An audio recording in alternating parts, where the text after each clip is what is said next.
Hey, welcome back to the shop again.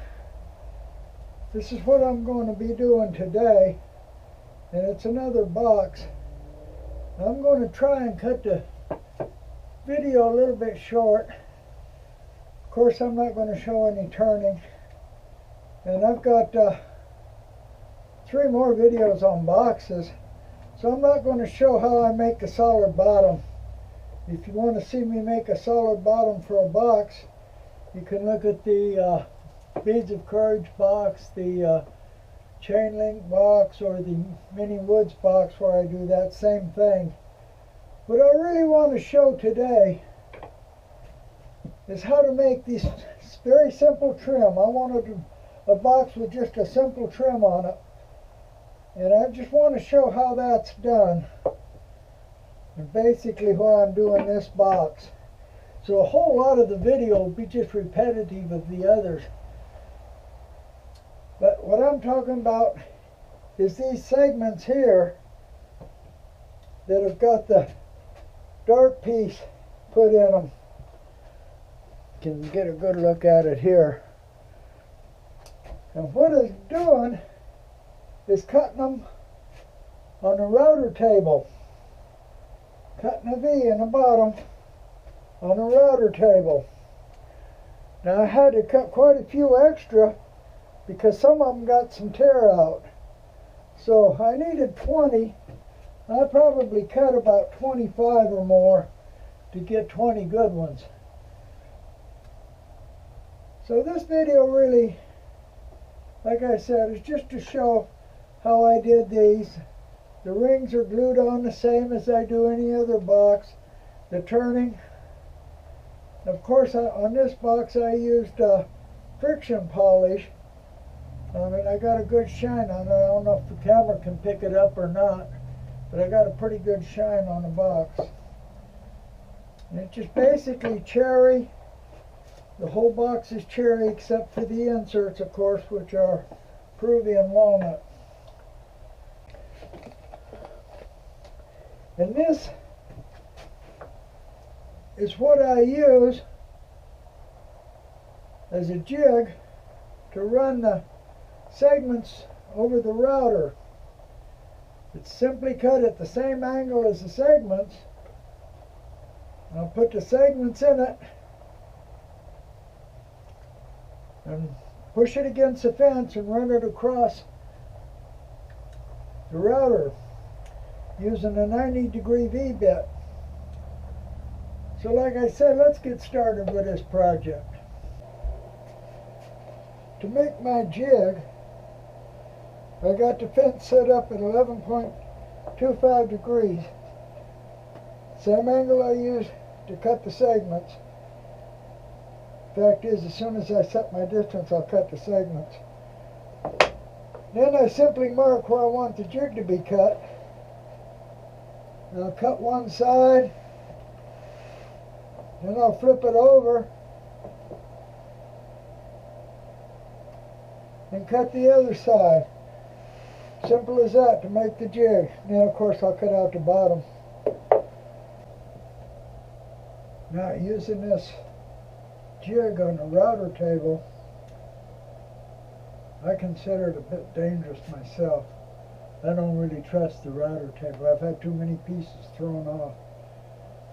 So the router table can be dangerous. So remember, if you don't feel safe, don't do it. After all, your safety is your responsibility. I'm going to be using a 90-degree V-bit, router bit, to cut these segments. Now I'm going to put it in the router table, and then I'm going to use the jig I make to hold the segments and cut them. So first thing I'm going to do is put the router bit into the router, get it set up. Okay, I've got the bit installed. I've got the height just about where I want it. I might have to adjust it a little. But I'm going to set the fence so that when I push this up, It comes right to the center of the jig. So right there, it's centered on the jig. Now I got to clamp the fence back down. Okay, I've got the fence set. Got it set so it comes right to the center. I've got some segments cut the right size out of scrap material. I'm going to make I'm going to make one test cut first. Check, make sure it's centered, and make sure it's the right depth, which is probably not.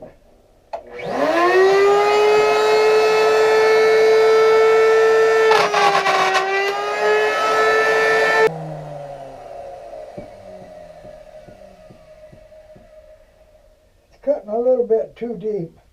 Deeper than what I really want.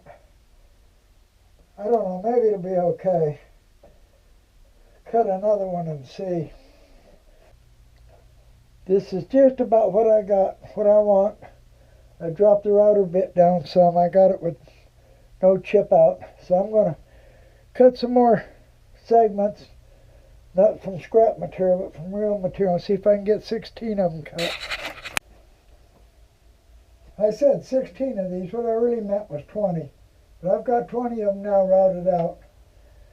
Had to route 22 to get 20 that are usable. But I got them. Now I've got to make the piece that goes in there. I'm going to use Peruvian walnut.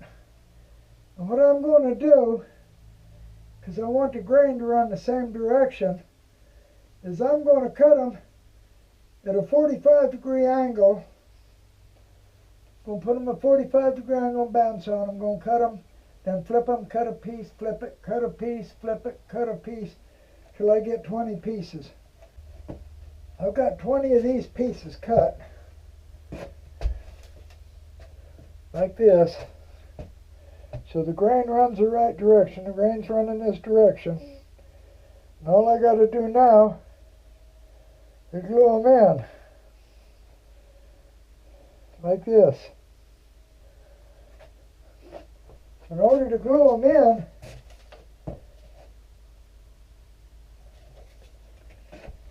I have to break this corner a little bit because the router bit don't quite make that sharp a corner. Just a couple of scrapes, and that's enough to break it, and it'll fit in. Now that'll fit in perfect. Now just go ahead and glue them all in. Take one of the filler pieces, break the edge a little, segment, a little bit of glue,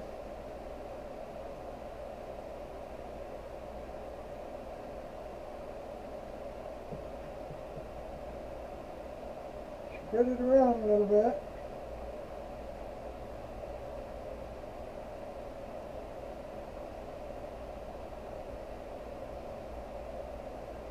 Clamp it down.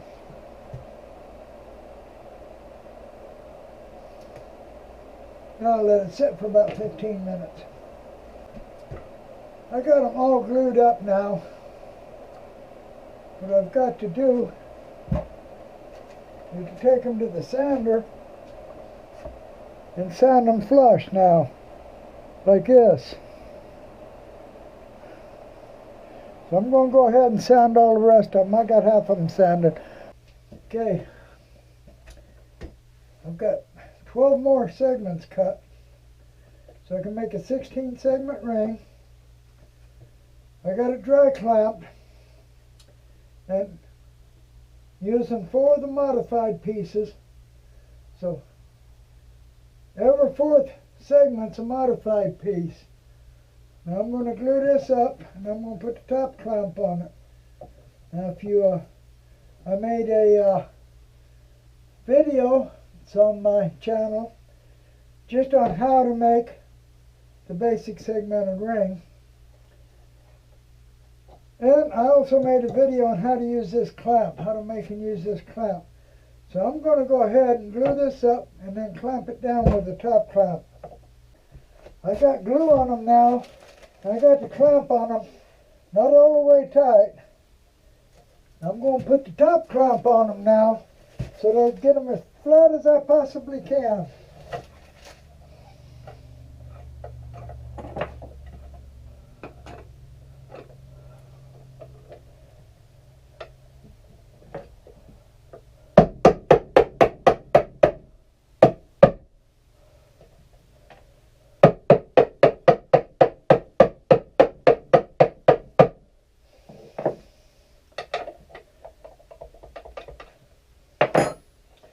Now, go ahead and tighten this down, but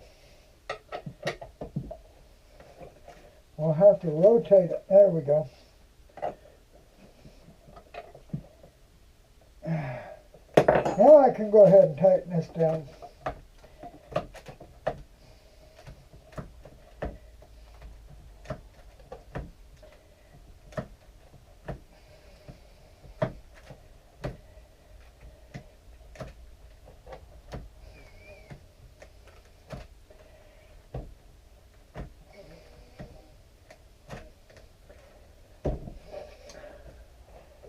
That should do it.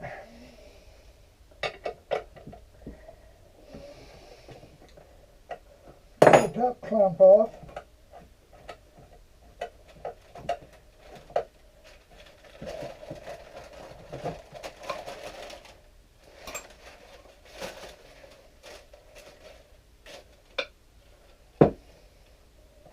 And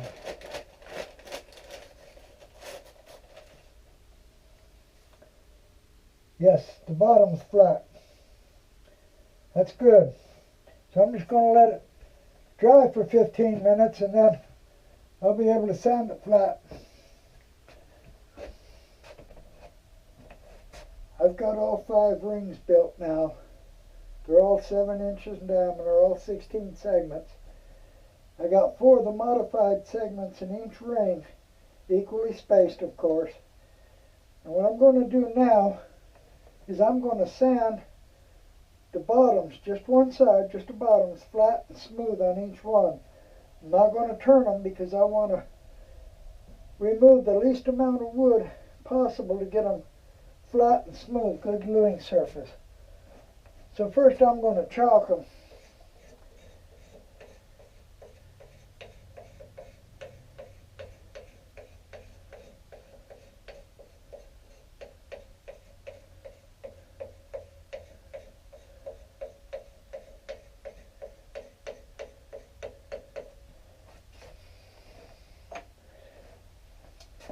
Then I'm just going to sand them using my sanding board.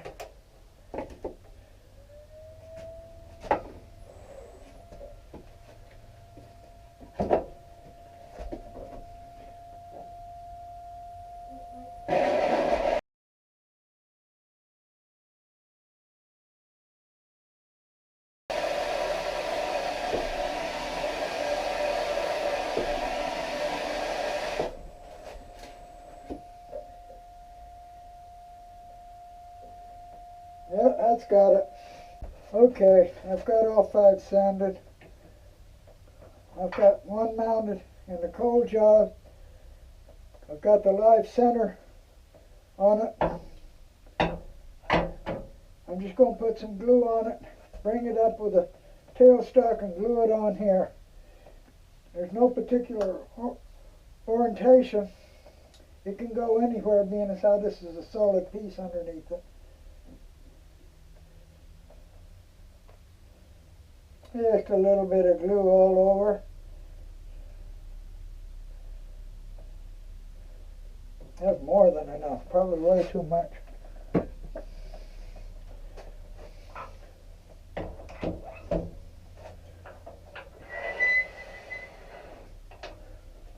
Spin her up. Spin her around a little bit. Get the glue spread out some. Get it spread out good. Tighten it a little. Spin it some more. I'm going to call that good. Tighten her down a bit. Then I'm going to wait at least 15 minutes. I'm going to have to eat dinner now, so it'll probably be a lot longer than 15 minutes, but that's okay too. This has been glued on more than 15 minutes. Actually, I had to go in and eat dinner, and then wife had other things for me to do, so it's actually stayed out overnight. But that's okay. I'm going to go in now and start turning the bottom into the first ring here. It's easy to do right now. And actually, I got my choice of tools. I can either use a Olin tool to go in there and get it, or I can use one of the round carbide tools. Maybe this one here on the round shaft would be good to get in there and get it. I think I might try that just to see how it works. You've seen my last video on carbide tools and Olin tools. And then I'm going to turn this flat and sand it. Get ready to glue the next ring on. So I'm just going to start turning it a little bit into the first ring, flatten it, and get ready to glue the next one on.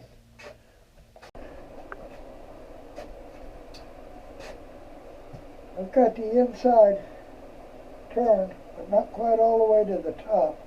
Give me some room to turn the second ring when I get it glued on. I used this round carbide tool on a round shaft just because I could, just to see what it'd do, and it was real easy, no problem at all. Cut good. I like it, I really do. I like it just almost as much as I do my Olin tools. I'll probably start using this more, give me a little more versatility. Use my Olin tools where they work best. Use this where I need to, like getting into that corner. This worked perfect. So, what I'm going to do on this second ring, gluing it on, I marked right through the center of one of these modified segments, right through the center of the dark color. I'm going to use that to line it up on the joint right here. This is the modified ring here with a dark color, so I'm going to line the next one up right on this joint. Put that line right on it. I'm going to glue it on, let it set for 15 minutes or more. I'm going to turn the inside a little more, and I'm just going to go ahead and continue and gluing rings on until I got them all on. So no need showing all of that, it's just repetitive stuff. All the rings have been glued on. I turned the inside all the way. I turned it as I worked my way out. So I added rings, I turned it. It's been sanded all the way through 400. Then I sprayed it with water, let it dry, and I sanded it again from 300 up to 400. Then I used the Scotch-Brite pads on it, all of them, all 4 of them. And now it's ready for finish. And I think on this one I'm going to put on some friction polish, homemade friction polish. I'm going to do a video on just on a shellac and friction polish here soon. But this is what I'm going to use on it.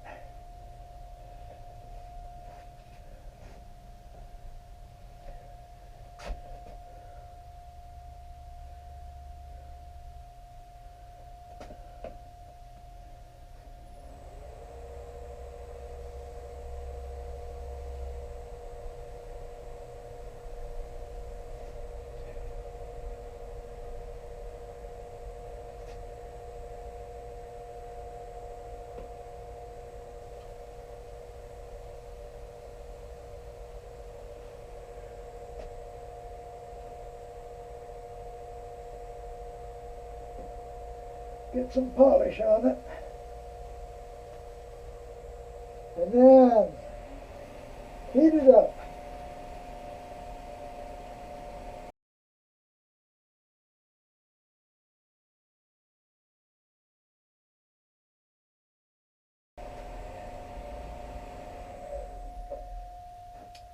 And you can tell the friction polish is working when you start getting this hard glazed surface on your towel. I always use paper towel, never a rag. If it should catch, it'll tear, unlike a rag. Now I'll let this sit a little bit and I'll put on a second coat.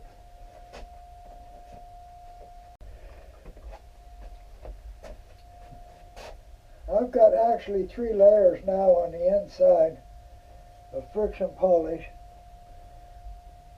Now I'm ready to start turning the outside. So I'm just going to go ahead, turn the top right here, the top edge, and turn the outside down. I finished turning it.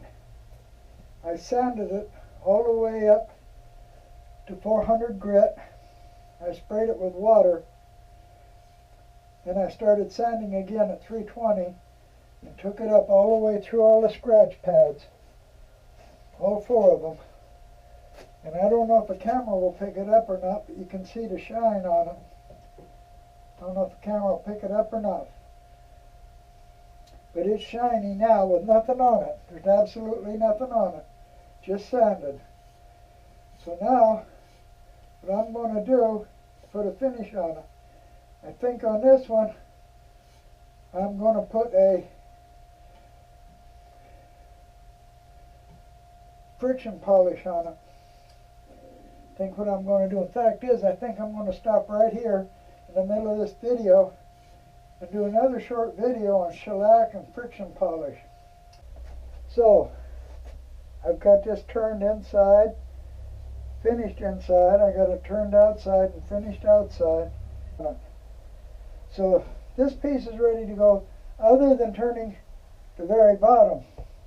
But what I'm going to do now is start working on the top. I'm going to put the piece for the top in the coal jaws, and I'm going to make it to fit this. Now it's going to sit over to kind of match the bottom, so it'll be one that just sits over the top of it. So I'm going to go ahead and mount it up. I've got this top roughed a little bit. I got it marked for the diameter of the bottom. This is going to sit over the top of the box so it matches the bottom piece with a curve, so it sticks out with a curve. So I got it marked where I want to cut it, but I'm going to cut it a little inside, make it a little bit too tight, and work it out to get the fit I want. So I'm just going to start dishing it out and cutting it here, and then I'll try fitting the bottom in it until I get it just where I want it. I got the bottom of the lid turned and sanded like I want, ready to put finish on it. I left it a little bit thick in the center because I'm going to use a dowel to put the knob on. Leave a little bit of room, drill a hole for the dowel so it won't come through. The inside of the top, I've turned it, sanded it, put finish on it.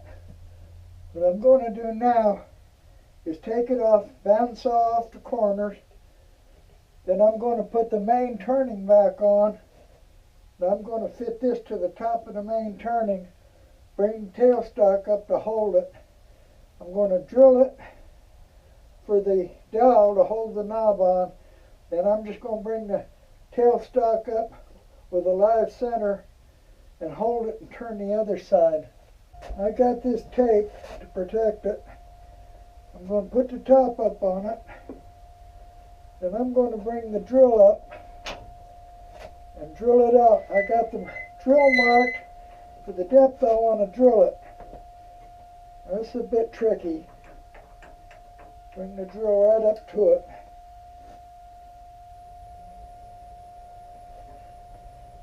Now just drill it out.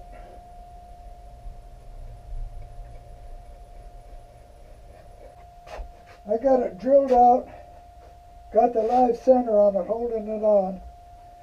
I can go ahead now and finish turning the rest of the top, the edge. I got it shaped now. I need to sand it, put finish on it. Then all I'll have to do after that is make a knob and put on it, and then of course turn it over and do the bottom. One of my viewers asked me about ingrain tear out after I made that sanding video. Well, normally in the segmented turning you don't have too much ingrain, but on a turning like this with a solid bottom and a solid top you do get ingrain. Like right here there's ingrain, and of course on the other side there's ingrain, and you do get some tear out. Now what I do to minimize it is make sure my tool is sharp. Then instead of coming in at a straight angle like this, I tilt it so I get a shear cut like this. Tilting it makes it a shear cut, and then I take very, very light cuts to get rid of as much tear out as I can. Let's do that one time.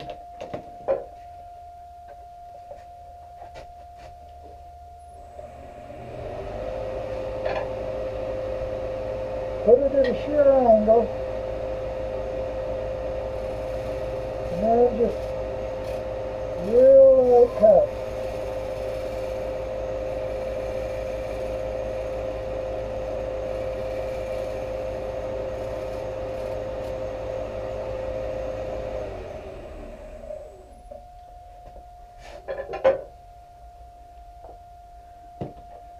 Now, depending on the wood, of course, you can still get some ingrain tear outs.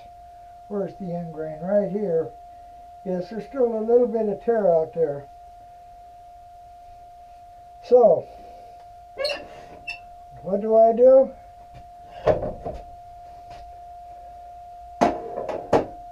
I turn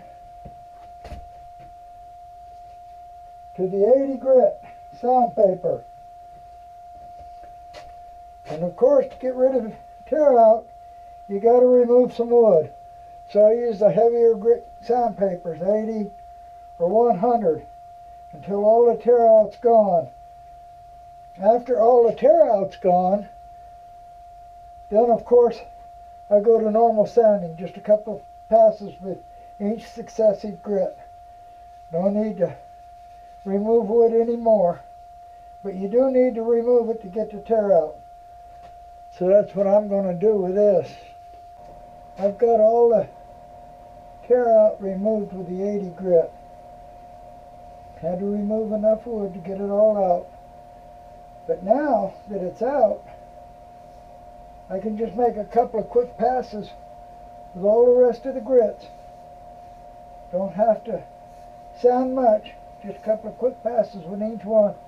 Being as how I used 80 grit to take that out, I'll start with 100. Just make a couple of quick passes with each one.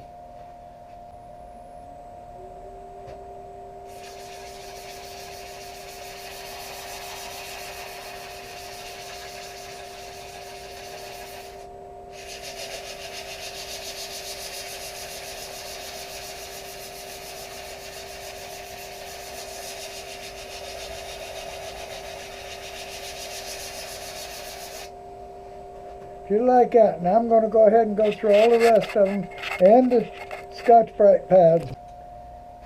Now it's been sanded through all the grits and through all the Scotch-Brite pads. I'm ready to put some finish on it. It's got finish on it now. So only two things left to do. Make a knob, turn it over, and turn the bottom. Turn the bottom, sign it, put some finish on the bottom. I got it turned around now. I'm ready to turn the bottom. Holding the front with a coal jaws. This one's not tapered, so it ain't going to hold all that good. But I got the tailstock up with a live center, so it ain't going anywhere. So I'm going to go ahead and turn it, dish it out, and then leave a little rim around the edge for it to sit on. So all I'm going to do is sand it out. Well, there you have the finished box. I'm not much of a knob maker, but it's got a knob on it. It's got the top made to fit right over it. Not real tight, because beads of courage boxes, they don't want a tight fit. It's not really thin walled because they don't want a thin wall turning. Finished on the inside. The bottom's been finished, signed. You can't actually see the signing. It's kind of light. Pencil I used, or the pen I used on it. And bottom's turned, sanded, and finished. Not as shiny as the rest of it, but it's got finish on it. And so that's the whole thing. And I hope you enjoyed the video. And basically, like I said, I just wanted it to show how to make these trim pieces. Very simple, and they can be used in a lot of different ways. So I hope you enjoyed the video. I hope you come back, see my next video. If you have any questions, I'm leaving my email address along the bottom. So thank you, and please come back.